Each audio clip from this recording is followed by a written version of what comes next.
So here we are testing out our ultrasonic rangefinder project. To the left here we have our waveform generator. Top, the first input, we have a square wave going into our 555 timer, and then for the bottom we have a sine wave going into our switch. To the right of this we have what's powering our rails, which is a positive 4.5 volts and a negative 4.5. Alright, so as far as how much we accomplished, we weren't able to do the Arduino code or the running it off of a 9-volt battery, but here's what we did accomplish. Perfect. Now starting off with our stage receiver amplifier, we built a 40 dB receiver amplifier that would be able to pick up that 40 kilohertz signal.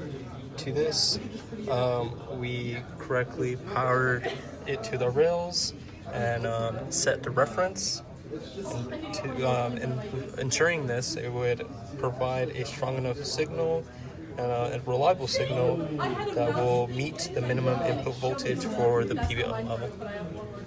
Alright, and as for the PLL, it's a 40 kilohertz tone decoder. Its lower lock is 39.2 to 42.3 kilohertz.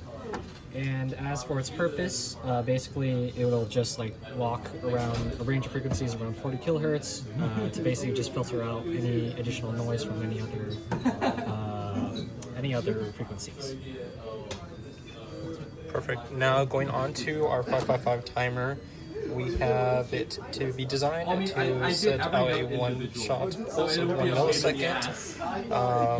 To this, we have the pulse being controlled by the switch that allows a short burst rather than a continuous waveform. To this, we also added a pull-up resistor to fix the floating output issue. So in theory, so then the reason why we would want it in like a 1 millisecond pulse instead of like a continuous waveform is to just like prevent the transducers from just like receiving too much noise from like the waves coming back and sending a wave. And then as for the switch, it basically just gates the 40 kilohertz oscillator and just like outputs like a 1 millisecond with pulse of the oscillator wave. And as the pulse comes out from the switch, it'll go to the transmitter driver, which the purpose of that is it's to basically just drive more current for the output, since if without the driver it wouldn't have enough current to power the transmitter transducer. And it's also powered from plus or minus 4.5, and then the output of the transmitter driver would go to the transmitter itself and would output that waveform. Perfect. And should we test it? Oh, yes, of course. So now we're going to test it. Yeah, just using my iPad as like a surface or something. You can see the wave up here.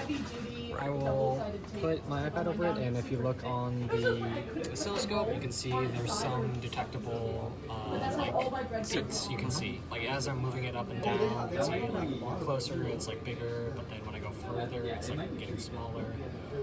And yeah, that's basically our whole project. Yeah. All right, thank you guys.